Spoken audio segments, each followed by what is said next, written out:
तो दोस्तों भारत के एमका प्रोजेक्ट के लिए जो नया 110 किलो न्यूटन थ्रस्टर वाला हम लोग इंजन तैयार करने जा रहे हैं, इसमें लगातार विघ्न आते जा रहे हैं। हम लोग लगभग पिछले 4-5 सालों से लगातार देख रहे हैं किसी न किसी तरह की कोई ना कोई प्रॉब्लम इसमें जरूर आ रही है। और इसके पीछे का एक ऑब्वियस सा कारण ये है कि एरो इंजन एक ऐसी चीज है कि अगर ये किसी के हाथ लग जाए, इसकी टेक्नोलॉजी मिल जाए, उसके बाद उस देश को रोक पाना नामुमकिन है। देखिए दुनिया भर में 203 देश हैं, लेकिन अगर इंजन डेवलपमेंट की बात की जाए तो कुल मिलाकर 5 से 6 देश दुनिया में ऐसे हैं जो कि इंजन बनाते हैं, जिनमें 5 तो वही है जो यूएनएससी के परमानेंट सदस्य हैं। तो कहने का मतलब जेट इंजन की टेक्नोलॉजी हासिल कर लेना बहुत ज्यादा मुश्किल है। अभी कुछ ही दिन पहले खबर निकलकर जिस तरह की आई थी और हम लोगों ने इसको लेकर डिस्कस किया था कि डीआरडीओ का जीटीआरई पूरी तरह से तैयार है नए इंजन के डेवलपमेंट को लेकर, और इसी एरो इंडिया 2025 में उस फॉरेन पार्टनर का नाम भी अनाउंस कर दिया जाएगा जिसके साथ ये नया इंजन डेवलप किया जाएगा। इसके अलावा जो हमारी तैयारियां हैं वो भी युद्ध स्तर पर चल रही है। तमाम फैसिलिटीज को स्थापित कर लिया गया है।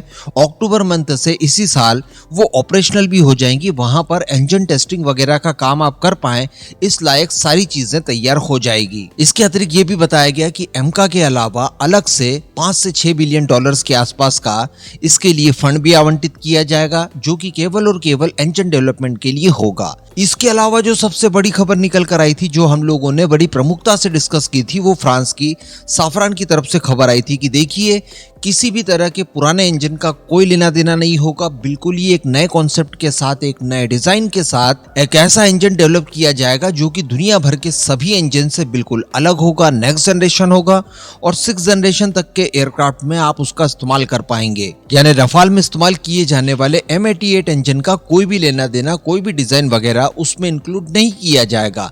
साथ ही 100% टेक्नोलॉजी ट्रांसफर और इसके अलावा IPR भी 100% भारत को दिया जाएगा। लेकिन दोस्तों अब वो घड़ी आ चुकी है जब हमें फॉरेन पार्टनर का नाम अनाउंस करना है। लेकिन इसी बीच बताया ये जा रहा है कि फ्रांस इस परियोजना में उतना ज्यादा कोऑपरेटिव अब नहीं दिखाई दे रहा है। जी हाँ, क्योंकि दो जो इसके सबसे बड़े क्लॉजेस हैं, एक तो टेक्नोलॉजी ट्रांसफर जिसमें कोई भी कॉम्प्रोमाइज नहीं चाहिए, इसके अलावा IPR जिसमें भी किसी तरह का कोई हस्तक्षेप फॉरेन पार्टनर का नहीं चाहिए होगा। इन्हीं दो चीजों को लेकर बात अटक गई है, क्योंकि बताया ये जा रहा है कि फ्रांसीसी साफरान भारत को IPR हस्तांतरित तो करेगा, लेकिन आंशिक तौर पर संपूर्ण IPR इसमें नहीं होगा। वो भी इसमें अपना हस्तक्षेप डाल सकता है। अब IPR अगर उसका होगा तो समझ लीजिए कि इन फ्यूचर हमें एक्सपोर्ट करना हो या फिर इसका अपग्रेडेशन करना हो या किसी भी अन्य विमान में एमका के अलावा इसका इस्तेमाल करना हो, तो उसमें फ्रांसीसी कंपनी की मंजूरी आवश्यक होगी। तो ये तो एक तरह से हाथ कटवा लेने जैसा काम हुआ। इसके अलावा बताया जा रहा है कि टेक्नोलॉजी ट्रांसफर को लेकर भी जो भारत का कंट्रोल होना चाहिए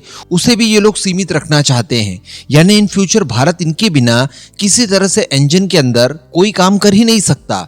जब भी इंजन संबंधित कोई भी काम हमें करना होगा तो उसमें फ्रांसीसी कंपनी का हस्तक्षेप अनिवार्य होगा। हालांकि जीटीआरई द्वारा इस समय इन सब के बावजूद भी अंतिम दौर की बातचीत साफरान के साथ भी की जा रही है।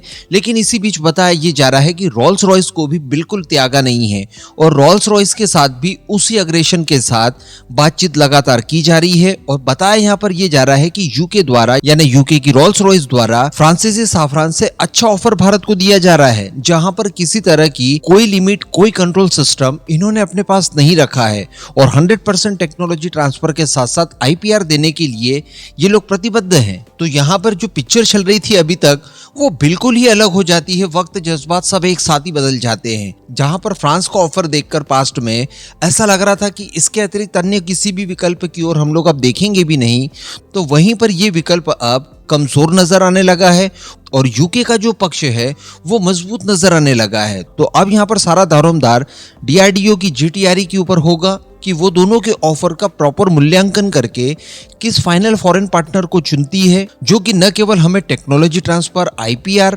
बल्कि लॉन्ग टर्म के लिए अच्छे सहयोग की भी गारंटी दे पाए। इन सब चीजों को ध्यान में रखकर एक सही और योग्य पार्टनर चुना जाए, क्योंकि ऑब्वियसली हम जानते हैं कि ये परियोजना 1-2 महीनों के लिए, 1-8 साल के लिए नहीं है, बल्कि ये आने वाले कम से कम 7-8 सालों तक परियोजना चलेगी, जब तक इंजन फाइनल प्रोडक्शन में ना चले जाए। और इस बीच इस बात का विशेष ध्यान रखना होगा कि जिस भी फॉरेन पार्टनर को हम लोग चुन रहे हैं वो परियोजना के अंत आते आते यानी कंप्लीटेशन तक हमारे साथ बना रहे और सारे प्रोमिसेस जिस तरह की किए गए हैं एज इट इज उसी फॉर्म में वो उन्हें पूरा भी करे। तो लेट्स सी क्या होता है, लेकिन यहाँ पर इस बात को ध्यान रखना पड़ेगा जीटीआरई को कि गारंटी को लेकर क्लोजेस रखवाए जाए यानी सिक्योरिटी अमाउंट जमा करवाया जाए, ताकि अगर फॉरेन पार्टनर बीच में किसी भी तरह की परेशानी जनरेट करने की कोशिश करता है तो उसी गारंटी फंड से हम लोग हमारे नुकसान की भरपाई कर लें।